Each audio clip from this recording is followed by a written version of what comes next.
Hello everyone, my name is Anurag Chandra Tiwari. आज की इस क्लास में हम लोग ट्रिगोनोमेट्री को पढ़ने वाले। क्लास 10th का ये चैप्टर है और इस चैप्टर को हम लोग upcoming board exam point of view से पढ़ने वाले हैं। तो इसको वन शॉट में हम लोग एक फटाफट रिवीजन कर लेंगे। तो जैसे कि हम लोग जानते हैं एनसीईआरटी में चैप्टर नंबर 8 है, तो कुछ पार्ट डिलीटेड है, तो आपका 8.3 डिलीटेड हो गया। 8.3 एक्सरसाइज आपका क्या है, this is your deleted part, जिसमें कॉम्प्लीमेंट्री ऑफ एंगल्स के बारे में पढ़ना था, मतलब 90 माइनस थीटा वाले कॉन्सेप्ट जो थे। तो आपको पढ़ना कौन कौन सा है, 8.1, 8.2 और 8.4, बस यही तीन एक्सरसाइज आपको पढ़ना है। तो इन तीनों एक्सरसाइज के कॉन्सेप्ट और उस पर बेस्ड छोटे छोटे क्वेश्चन हम लोग रिविजन कर लेते हैं। तो चलिए फटाफट पहले ट्रिगोनोमेट्री को समझते हैं कि व्हाट ट्रिगोनोमेट्री इज। तो ट्रिगोनोमेट्री तीन वर्ड से मिलकर बना हुआ है। ट्रिगोनोमेट्री जो है ये तीन वर्ड से मिलकर बना हुआ है। कौन कौन से? एक तो आपका ट्राई है, दूसरा गॉन है, तीसरा मेट्रॉन है। तीसरा क्या है? मेट्रॉन है बच्चों को। ट्राई मतलब क्या होता है? तीन। गॉन मतलब क्या होता है? साइड्स। और मेट्रॉन मतलब क्या होता है? मेजरमेंट। यानी कहने का मतलब क्या है कि तीन साइड्स, एक ऐसा फिगर जो क्लोज्ड हो और उसके कितने साइड्स हो? तीन साइड्स, और उसका मेजरमेंट। तो एक ऐसा फिगर जो क्लोज्ड हो और तीन साइड्स हो, तो यानी वो फिगर कौन सा है? ट्रायंगल। इस ट्रायंगल का मेजरमेंट करना है। इस ट्रायंगल का मेजरमेंट करना हम लोग किसमें सीखते हैं? ट्रिगोनोमेट्री में सीखते हैं। तो ट्रायंगल के मेनली पैरामीटर कौन कौन से हैं? साइड्स है, और तीन साइड्स अगर क्लोज रहेंगे तो तीन एंगल्स बन जाएंगे। तो इनके हम लोग इनको वैल्यू फाइंड आउट करते हैं। तीन साइड्स और तीन एंगल, 6 पैरामीटर टोटल हो गए। इनको जो हम लोग वैल्यू फाइंड आउट करते हैं, ये ट्रिगोनोमेट्री की हेल्प से हम लोग फाइंड आउट करते हैं। तो जैसे कि हम लोग जानते हैं कि एंगल्स को कैपिटल लेटर से इंडिकेट करते हैं, ए बी सी। और हमेशा याद रखो, एंगल ए के जो सामने वाला साइड है, इसके लेंथ को स्मॉल ए से इंडिकेट करेंगे। इसके लेंथ को किससे इंडिकेट करेंगे? स्मॉल ए से। और बी के सामने वाले साइड्स को स्मॉल बी से इंडिकेट करेंगे। और सी के सामने वाले साइड्स के लेंथ को किससे इंडिकेट करेंगे? स्मॉल सी से इंडिकेट करेंगे। यानी साइड्स आपके कौन कौन से हो गए? Small A, small B, small C. और एंगल्स कितने हो गए? Capital A, capital B, capital C. यानी टोटल कितने पैरामीटर? 6 पैरामीटर। इस 6 पैरामीटर को सॉल्व करना, इसी को बोलते हैं ट्रायंगल को सॉल्व करना। और इसको कैसे सॉल्व करते हैं? ट्रिगोनोमेट्री के कॉन्सेप्ट से सॉल्व करते हैं। तो यानी हम लोग इसको मैं एक ओवरव्यू डिफिनेशन के फॉर्म में बोल सकता हूं।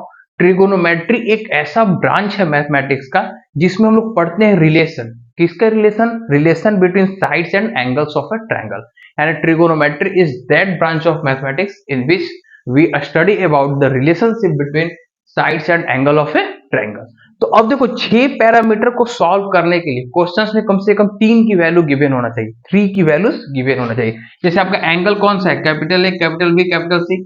साइड्स कौन सा है? Small A, small B, small C. इन 6 का वैल्यू फाइंड आउट करने के लिए क्वेश्चन में कम से कम 3 का वैल्यू दिया हुआ रहना चाहिए। अगर इससे कम वैल्यू रहेगा तो वो क्वेश्चन सॉल्व नहीं होगा। हाँ, ये हो सकता है कि चाहे ये वैल्यूज डायरेक्टली ना देकर इनडायरेक्टली दे दे। जैसे क्वेश्चन इस तरीके से दे दे कि ABC is a right angle triangle such that, तो आपको समझ जाना पड़ेगा अच्छा एक एंगल 90 डिग्री, इस टाइप से भी दिया हुआ रहता है। तो चलिए हम लोग सॉल्व करना सीखते हैं।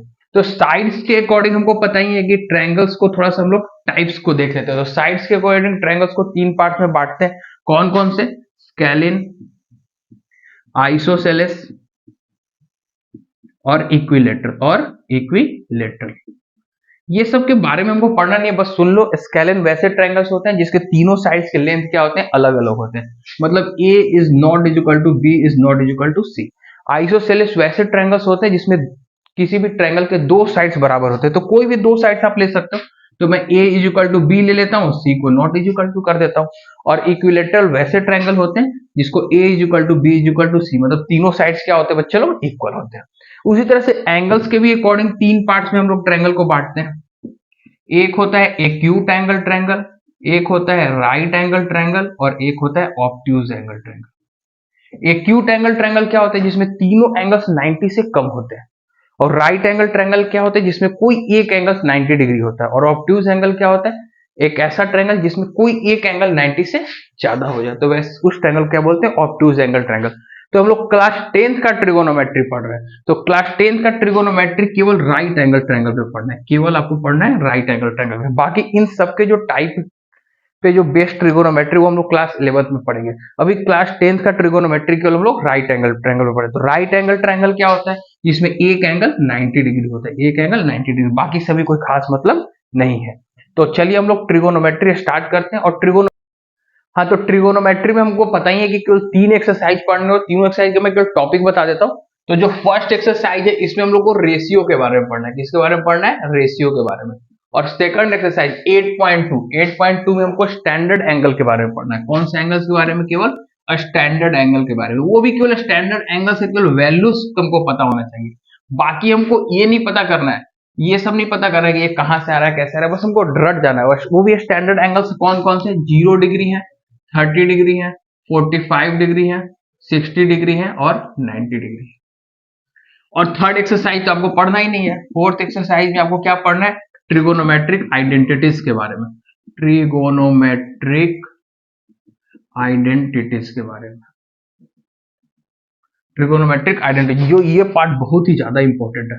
और जब आप क्लास 11th स्टार्ट करोगे तो यहीं से आपका ट्रिगोनोमेट्री स्टार्ट होगा, ठीक है ना। तो अब चलिए एक एक करके स्टार्ट करते हैं।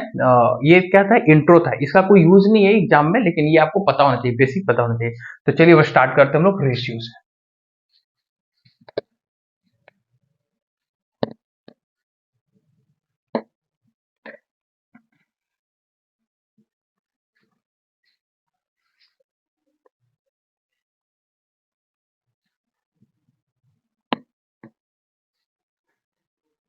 तो चलिए स्टार्ट करते हैं हम लोग ट्रिगोनोमेट्रिक रेशियो।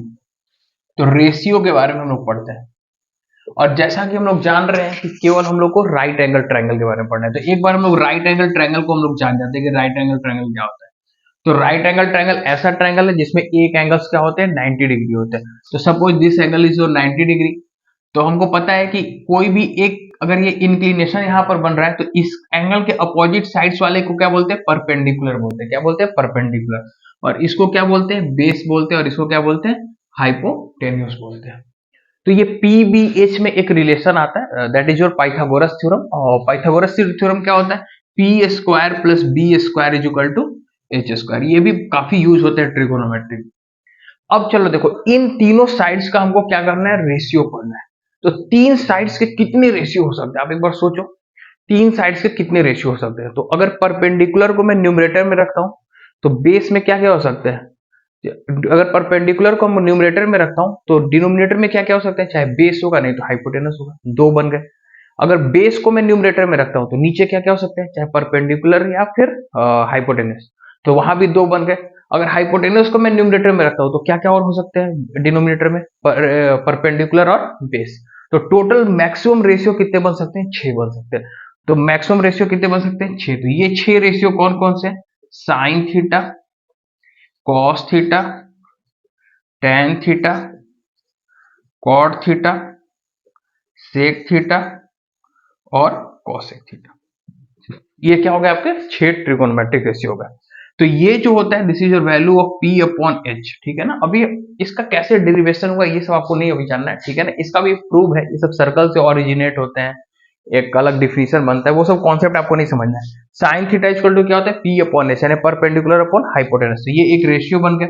कॉस थीटा क्या होता है, base upon hypotenuse. Tan theta क्या होता है, perpendicular upon base. Cot theta क्या होता है, base upon perpendicular. Sec theta क्या होता है, hypotenuse upon base. Cosec theta क्या होता है, हाइपोटेनस अपॉन परपेंडिकुलर। बस यही 6 रेशियो बन सकते हैं, और इन तीन से इससे ज्यादा बन ही नहीं सकते। तो इन दोनों को बेसिक ट्रिगोनोमेट्रिक रेशियो बोला जाता है। इन दोनों को बेसिक ट्रिगोनोमेट्रिक रेशियो बोला जाता है। क्यों बेसिक बोला जाता है, क्योंकि यही दोनों से बाकी चारों बने हुए, यही दोनों से बाकी चारों बने हुए। कैसे बने हुए चारों में, जैसे आपको बता देता हूँ। टेन थीटा एक तरह से क्या है, टेन थीटा किससे बना हुआ है, sine theta upon cos theta से बना हुआ है। Sine theta upon cos theta से बना हुआ है। जैसे देखो ना, P अपॉन एच और बी अपॉन एच को अगर आप डिवाइड करोगे तो H H cancel, P upon B आ गया। तो P अपॉन बी क्या होता है, टेन थीटा होता है, ठीक है। कॉट थीटा कैसे बना हुआ है, तो कॉट थीटा बना हुआ है cos theta upon sine theta से, cos theta upon sine theta से बना हुआ है। सेक थीटा कैसे बना हुआ है, कॉस के रेसिप्रोकल से बना हुआ है, यानी sec theta is equal to what, sec theta is equal to 1 upon cos theta. और कॉसेक कैसे बना हुआ है, साइन के रेसिप्रोकल से। तो कॉसेक थीटा क्या है आपका, कॉसेक थीटा आपका 1 अपॉन साइन थीटा। तो इन चारों को ड्राइव ट्रिगोनोमेट्रिक रेशियो बोला जाता है। क्या बोला जाता है? Drive trigonometric ratio. और जैसे क्लास 11 में आप जाओगे ना, तो ट्रिगोनोमेट्री के मोस्टली प्रूफ साइन और कॉस की हेल्प से, मोस्टली, ठीक है ना, ये नहीं कि सारे के सारे। तो ये क्यों? क्योंकि ये बेसिक है और इनको सर्कल से हम लोग एक प्रूफ भी करते हैं, सर्कल से किसका डिफिनेशन भी अलग है। तो यहां से हम लोग ये तो चार याद, ये तो छह आपको याद कर ही लेना है, और एक ये चार का और फॉर्मूला निकल गए। टेन थीटा क्या होता है? Sine theta upon cos theta. Cot theta क्या होता है? Cos upon sine. सेक क्या होता है? One upon cos. कॉसेक क्या होता है? One upon sine. अब देखो बच्चों, एक हम लोग पढ़ेंगे रेसिप्रोकल रिलेशन। क्या पढ़ेंगे? Reciprocal relation. देखिए रेसिप्रोकल रिलेशन क्या होता है। रेसिप्रोकल रिलेशन मतलब कौन किसका रेसिप्रोकल है। P अपॉन एच का रेसिप्रोकल क्या दिख रहा है? H upon P। यानी साइन का रेसिप्रोकल क्या है? साइन थीटा किसका रेसिप्रोकल है? One upon cosec theta. इसको अपोजिट भी लिख सकते हो, कॉसेक थीटा क्या है? वन अपॉन साइन थीटा का। यानी इन दोनों को मर्ज करके मैं डायरेक्ट ऐसे लिख सकता हूं कि जब ये दोनों क्वांटिटीज मल्टीप्लाइड होंगे, कभी भी ये दोनों मल्टीप्लाइड होंगे तो वैल्यू कितना हो जाएगा? वन। वैल्यू कितना हो जाएगा? वन। ये आपको याद रखना है। और रेसिप्रोकल कौन कौन सा बन रहा है? कॉस बी अपॉन एच बन रहा है, तो सेक एच अपॉन बी बन रहा है। तो यानी cos theta is equal to what? Reciprocal किसका है? सेक थीटा का। इसका उल्टा भी बोल सकते हो, सेक थीटा किसका रेसिप्रोकल है? वन अपॉन कॉस थीटा का है। तो इन दोनों को मर्ज करके मैं क्या लिख सकता हूं?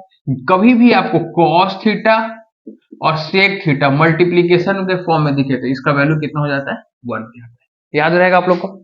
और एक लास्ट, टेन थीटा किसका रेसिप्रोकल होता है बच्चे लोग?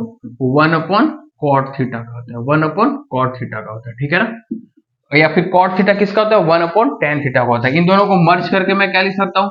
Ten theta into cot theta is equal to one, ठीक है ना। ये सब रेसिप्रोकल के फॉर्म होते हैं। रेसिप्रोकल यही ना होता है कि दोनों का प्रोडक्ट कितना हो गया? वन हो गया।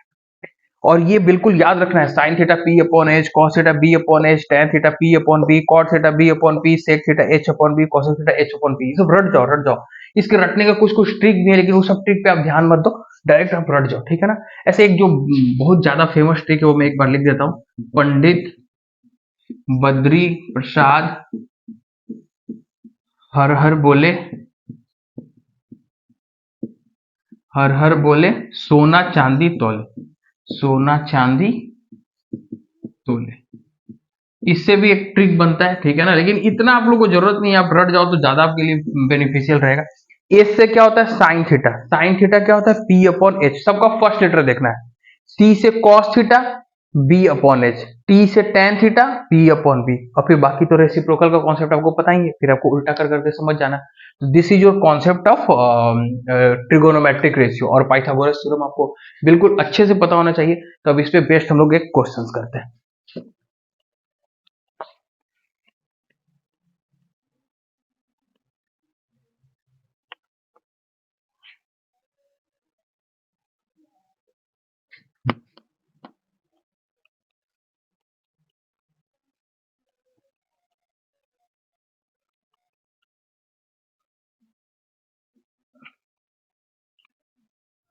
चलिए अब ट्रिगोनोमेट्रिक रेशियो पे हम लोग एक क्वेश्चंस कर लेते हैं।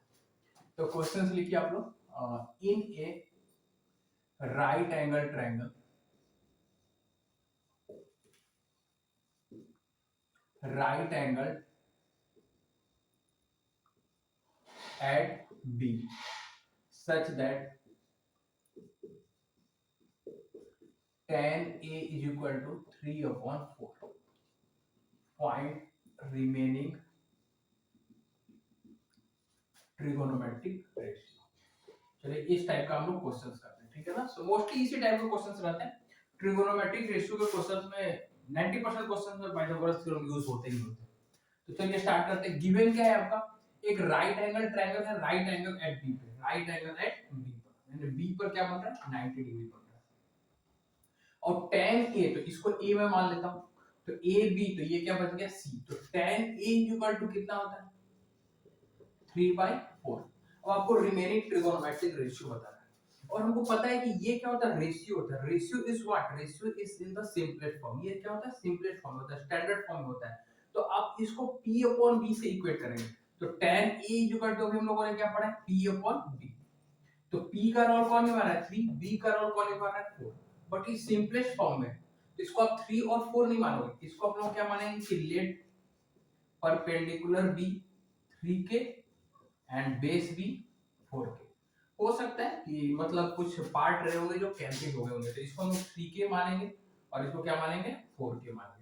तो अब हाइपोटेनस निकालते हैं by Pythagoras theorem. Hypotenuse is equal to क्या होता है root under p square plus b square. तो ये कितना होता है p स्क्वायर, तो p कितना है आपका 3k, तो 3k का स्क्वायर कितना हो जाएगा 9k square plus 4k, 4k कितना हो जाएगा 16 स्क्वायर। तो ये कितना बन जाएगा root under 25k square, this is equal to 5k। तो ये वैल्यू कितना आ गया 5। अब क्या बोल रहा है आपको रिमेनिंग ट्रिगोनोमेट्रिक रेशियो निकालते हैं। तो स्टार्ट कर देते हैं, सारे को लिख लेते हैं। sin theta, cos theta, tan theta, cot theta, sec theta और cosec थीटा, सारे पार्ट को मैं क्या कर दिया लिख दिया। अब चलिए स्टार्ट करते हैं। sin थीटा क्या होता है p upon h, p upon h। तो आपको किस पे बोल रहा है, एंगल किस पे बोल रहा है, ट्रिगोनोमेट्रिक a पर बोल रहा है, ठीक है ना। बाकी सारे रेशियो a पर, तो a पर हम लोग निकालेंगे, थीटा पर नहीं निकालेंगे। तो मैं थीटा को a से रिप्लेस कर देता हूं।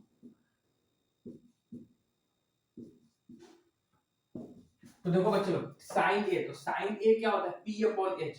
तो a के लिए परपेंडिकुलर कितना है 3k और हाइपोटेनस कितना है 5k। तो 3k अपॉन 5k, तो सिंपलेस्ट फॉर्म में क्या बन जाएगा 3 अपॉन 5। cos a क्या होता है b अपॉन h। तो बेस अपॉन, तो बेस कितना है 4k और हाइपोटेनस कितना है 5k, तो इसका सिंपलेस्ट फॉर्म क्या बन जाएगा 4 अपॉन 5।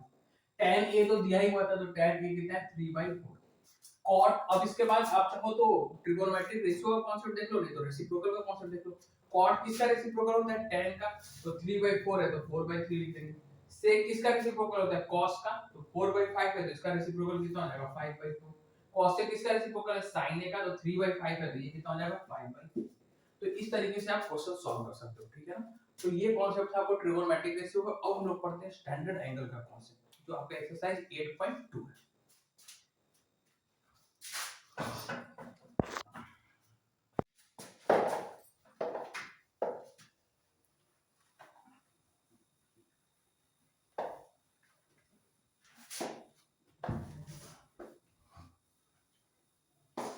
अब हम लोग पढ़ेंगे स्टैंडर्ड एंगल पे। तो स्टैंडर्ड एंगल में आपको ज्यादा दिमाग नहीं लगाना है, एक आपको टेबल दिया हुआ है और उसको टेबल को रख लीजिए। आई होप आपको टेबल याद भी होगा। ऐसे सो याद करने के बहुत तरीके। आपको कौन कौन से स्टैंडर्ड एंगल 0 है, 30, 45, 60 और 90। ट्रिगोनोमेट्रिक रेशियो कौन कौन से बच्चे लोग, sine theta, cos theta, tan theta, cot theta, sec theta और कॉस थीटा।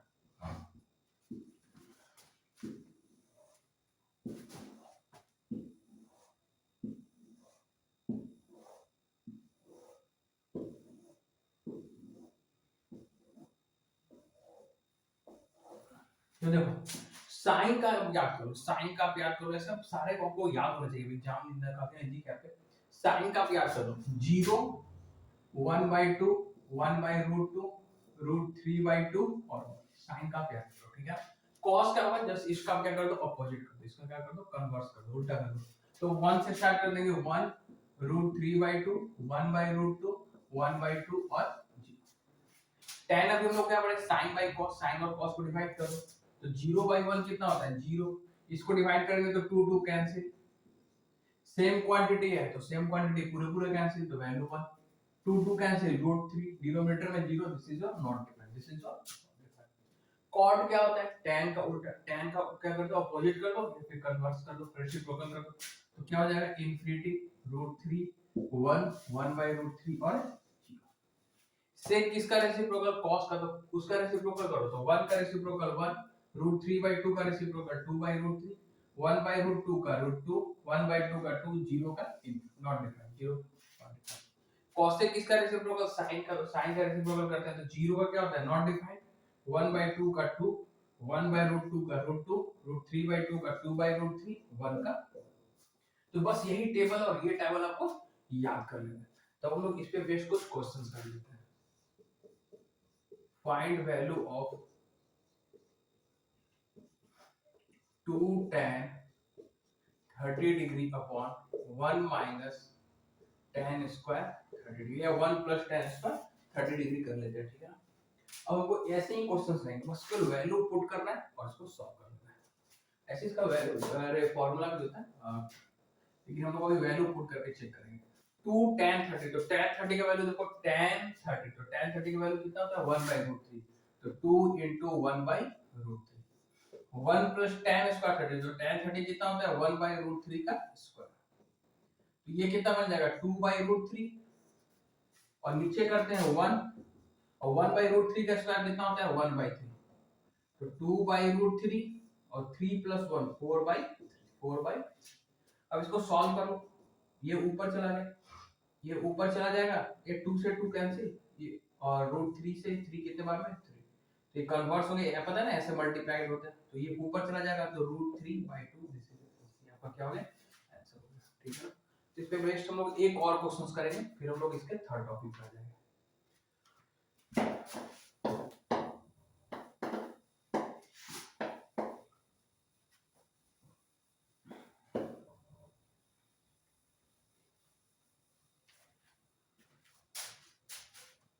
चलिए क्वेश्चन लिखिए, तो if tan a plus b is equal to √3, tan a plus b कितना है √3 है, और tan a minus b is equal to कितना है 1/√3।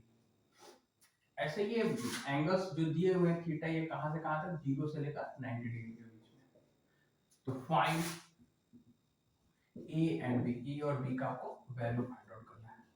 ये इस टाइप के क्वेश्चंस काफी ज्यादा इंपॉर्टेंट है, तो चलो स्टार्ट करते हैं और एक एक पहले इक्वेशन को देखते हैं। First tan a plus b, tan a plus b कितना होता है √3। अब आप सोचो tan को किससे कंपेयर करोगे, tan को आप tan से कंपेयर करोगे, तो tan a plus b √3 है, तो √3 को भी tan के फॉर्म में एक्सप्रेस करना पड़ेगा, तब ना आप कंपेयर करोगे। तो tan a plus b √3 को मैं क्या लिख सकता हूँ tan के फॉर्म में, tan 60 लिख सकता हूँ, tan 60। अब ये tan tan कैंसिल नहीं होता, tan tan कैंसिल नहीं होता, ठीक है, ये अंडरस्टूड होता है कि a plus b is equal to कितना है 60 degree, a plus b is equal to कितना हो गया 60 डिग्री। अब सेकंड इक्वेशन में आते हैं, सेकंड इक्वेशन क्या है, tan a minus b is equal to 1/√3। अब tan में 1/√3 कब होता है 30 डिग्री होता है, कब होता है 30 डिग्री, तो 1/√3 को मैं किससे रिप्लेस कर सकता हूं, हम लोग रिप्लेस कर सकते हैं tan 30 डिग्री से, तो a minus b का वैल्यू कितना हो गया 30। अब बस इन दोनों इक्वेशन को हम लोग को सॉल्व करना है। सॉल्व करने के बहुत सारे मेथड है, लीनियर इक्वेशन टू वेरिएबल आप सॉल्व किए हैं, लेकिन जो बेस्ट मेथड होता है एलिमिनेशन मेथड होता है, उस तरीके से हम लोग चलते हैं। a plus b = 60, a minus b = 30, तो b क्या हो गया कैंसिल, a और a 2 है, 60 और 30 कितना होता है बच्चों 90, दोनों इक्वेशन को मैंने क्या कर दिया ऐड कर दिया, तो यहां से a का वैल्यू कितना आ गया 30 डिग्री, a का वैल्यू 60 + 30 सॉरी 90 डिग्री होता है, a का वैल्यू कितना है 45 डिग्री है, a का वैल्यू कितना है 45 डिग्री, किसी भी इक्वेशन में पुट करेंगे b का वैल्यू आ जाएगा।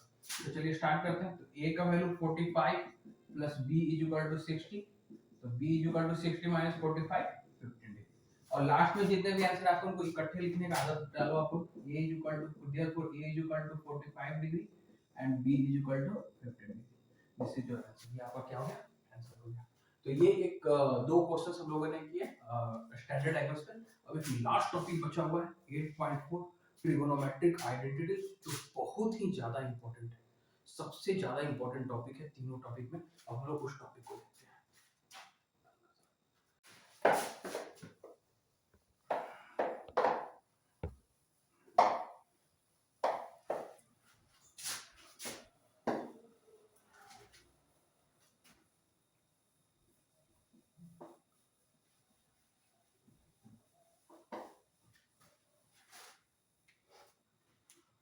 अब देखिए बच्चों, लास्ट टॉपिक है आपका ट्रिगोनोमेट्रिक आइडेंटिटीज, जो सबसे इंपॉर्टेंट है। ट्रिगोनोमेट्रिक आइडेंटिटीज में आप तीन फॉर्मूले पहले रट जाओ एकदम अच्छे से। फर्स्ट फॉर्मूला क्या होता है, sin square theta plus cos square theta is equal to 1, ठीक है ना। इसका प्रूफ आपको बिल्कुल ध्यान नहीं देना, प्रूफ का कोई मतलब नहीं है, और प्रूफ कुछ है भी नहीं, p square upon h square plus b square upon h square, LCM लोगे तो h स्क्वायर ऊपर p square plus b square h square हो जाता है, कट के 1 आ जाता है। प्रूफ पे आपको बिल्कुल ध्यान नहीं देना है। sin square plus cos square theta कितना होता है 1, और एक होता है 1 + tan² थीटा = sec² थीटा, और एक आपका क्या होता है 1 + cot² थीटा = cosec² थीटा। बस यही तीन फॉर्मूले हैं, एकदम रटा हुआ रहना चाहिए। रटा हुआ कहने का मतलब कि आपको एकदम बिल्कुल पता अच्छे से होना चाहिए कि अगर sec² थीटा दिख गया तो अच्छा ये 1 + tan² थीटा होता है, या इधर भी ये दिख गया sec² थीटा - tan² थीटा दिख गया तो तुरंत माइंड में क्लिक हो जाए, अच्छा sec² थीटा - tan² थीटा कितना हो गया 1, cosec² थीटा - cot² थीटा कितना हो गया 1, 1 - cos² थीटा दिख गया तो sin² थीटा, 1 - sin² थीटा दिख गया तो cos² थीटा। तो ये आपको तीनों फॉर्मूले जब अच्छे से एकदम रटा हुआ रहना चाहिए। अब जैसे इसमें एक क्वेश्चन इस टाइप का आता है, change all trigonometric ratio in terms of कुछ भी रह सकते हैं, साइन है, कॉस है, टेन है, तो मैं मान लेता हूं कि कॉट ए में लिख देता हूं, कॉट ए में चेंज करना, ठीक है ना। इस आपका एनसीईआरटी का भी question, change all trigonometric ratio in terms of cot A using identities आपको यूज करके करना है। इसको सॉल्व करने का तरीका देखो कैसे है। सबको तुमको किस में चेंज करना है, कॉट में चेंज करना है। कॉट में तुमको सबको चेंज करना है, तो कॉट में है ही, ठीक है ना, ये तो है, ठीक है। सबको आपको इसमें चेंज करना है। तो हमेशा याद कर लो तरीका, जो भी दिए हुए रहेंगे किसी में भी रहे, चेंज करो इसको कॉट में, सेक में, कुछ में भी रहे, साइन में, किसी में भी रहे, तो पहले जो दिया है वो लिख दो, अब फट से उसका रेसिप्रोकल लिख दो। फर्स्ट रूल का क्या लिख दो, रेसिप्रोकल। तो कॉट का रेसिप्रोकल क्या होता है tan, तो tan a कितना हो जाएगा 1/cot। तो ये लो तुम्हारा tan चेंज हो गया, तुरंत tan चेंज हो गया। अब अगले स्टेप में क्या होता है, इस पर आइडेंटिटी लगाएंगे, ठीक है ना, और फिर उसका रेसिप्रोकल लिखेंगे, और उसके बाद इस पर आइडेंटिटी लगा के फिर उसका रेसिप्रोकल लिख देंगे, बस क्वेश्चन खत्म हो जाएगा। कॉट ए, फिर से सुन लो स्टेप, सबको किस में चेंज करना है, कॉट में, तो पहले कॉट लिखेंगे और तुरंत इसका रेसिप्रोकल लिख देंगे। अब कॉट का पे आइडेंटिटी लगाएंगे, तो कॉट का आइडेंटिटी क्या होता है 1 + cot² a = cosec²। सबको कॉट में चेंज करना है, तो cosec a मैं क्या लिख सकता हूं, cosec a मैं क्या लिख सकता हूं, √1 + cot²। तो ये लो cosec तुम्हारा चेंज हो गया ना कॉट में, और तुरंत फट से इसका रेसिप्रोकल लिख दो। तो cosec का रेसिप्रोकल क्या होता है sin, और इसका रेसिप्रोकल कितना हो जाएगा 1/1 + cot²। ये हो गया। आप चाहो तो इसमें प्लस माइनस भी लगा सकते हो रूट लगने में, नहीं भी लगाओगे तो कोई दिक्कत नहीं। तो तुरंत चेंज हो गया ना, कॉट ए हो गया, tan हो गया, और तुरंत इस पर आइडेंटिटी लगा के cosec निकला और cosec का रेसिप्रोकल कर दिया, साइन, खेल खत्म। अब इस पर आइडेंटिटी लगाएंगे, तो tan का आइडेंटिटी क्या होता है 1 + tan² a = sec²। तो 1 + tan², तो tan² का वैल्यू कितना है 1/cot है, तो 1/cot² क्या हो जाएगा sec²। sec² को मैं इधर लिख देता हूं और इधर एलसीएम ले लेता हूं, तो एलसीएम लूंगा तो कितना होगा, एलसीएम हो जाएगा cot² और इधर कितना हो जाएगा cot² a + 1, ठीक है। तो sec a का वैल्यू कितना हो गया, स्क्वायर जाएगा तो अंडर रूट, प्लस माइनस के फॉर्म में आ जाएगा, तो अंडर रूट ऊपर करेंगे तो ये कितना बन जाएगा cot² a + 1, और नीचे cot² का रूट क्या हो जाएगा cot।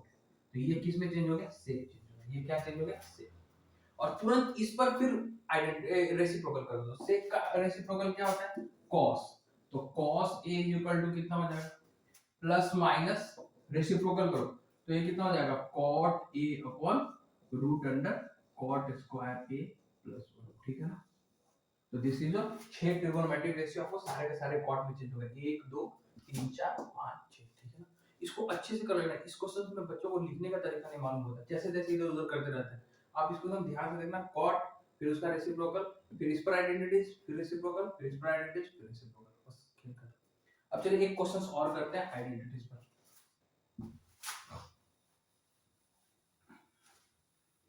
अभी प्रूव वाले क्वेश्चंस करते हैं।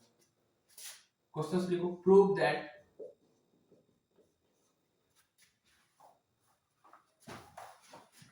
sin a +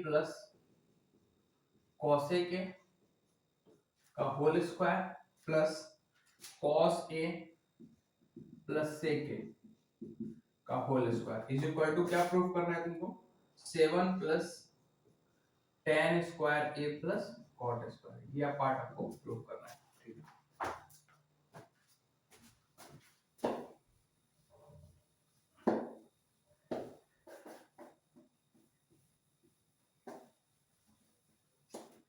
तो चलो स्टार्ट करते हैं लोग एलएचएस। तो एलएचएस पार्ट हमारा क्या है, sign A plus cos A के का whole square plus cos A plus sec का होल स्क्वायर। अब देखो अगला स्टेप क्या होगा, इसमें स्क्वायरिंग लगा हुआ है तो पहले हम लोग आइडेंटिटीज यूज करते हैं। आइडेंटिटीज क्या यूज करेंगे, a प्लस b का होल स्क्वायर। तो a प्लस b का होल स्क्वायर क्या होता है बच्चे लोग, a square plus b square plus 2 sin a into cos a। अब उसके बाद फिर यूज करेंगे a प्लस b का होल स्क्वायर, तो cos square a plus sec square a plus 2 cos a into sec a। अब चलो स्टार्ट करते हैं। रेसिप्रोकल प्रॉपर्टीज में पढ़ाया था ना, साइन और cos एक आपस में कैसे रेसिप्रोकल है, तो ये दोनों कट कर वैल्यू कितने हो जाते हैं 1। cos और sec भी आपस में कट के वैल्यू कितने हो जाते हैं 1। तो अगले स्टेप में क्या करेंगे, तो sin square plus cos square एक आइडेंटिटी तो नहीं दिख रहा है, तो sin और cos को मैं मर्ज करके पहले 1 लिख देता हूं और cosec और sec बच गया, तो इसको हमको क्या प्रूव करना है, tan और cot में चेंज करना है। तो आइडेंटिटी सोचो, cosec स्क्वायर को मैं क्या लिख सकता हूं 1 प्लस cot स्क्वायर लिख सकता हूं और ये 2 है, cos स्क्वायर है तो इसके साथ मिलके खत्म हो गए। sec को मैं क्या लिख सकता हूं 1 प्लस tan स्क्वायर लिख सकता हूं, क्या लिख सकता हूं 1 प्लस tan स्क्वायर। 1 और 1 2, 2 और 2 4, 4 और 1 5, ठीक है, और एक लास्ट का ये 2 बचा हुआ है। 5 और 2 कितना हो गया 7, 7 प्लस cot स्क्वायर है प्लस tan स्क्वायर है, यहां पर क्या हो गया हेंस प्रूफ, ठीक है। तो इस तरीके से आपको आइडेंटिटीज के ज्यादा कोशिश कर लेना, ठीक है। आइडेंटिटीज बहुत ही ज्यादा इंपॉर्टेंट है, हर साल इसके क्वेश्चंस आता है और कोई भी कॉम्पिटिटिव एग्जाम में आप बैठोगे, ठीक है ना, ट्रिगोनोमेट्री से क्वेश्चंस हमेशा रहेंगे और ज्यादा चांस रहता है कि आइडेंटिटीज के ही क्वेश्चंस रहते हैं। तो ये तीनों फॉर्मूला एकदम बिल्कुल अच्छे से रटा हुआ रहना चाहिए और बोर्ड एग्जाम का आप लोग अच्छे से तैयारी करते रहिए। आज के क्लास में थैंक यू।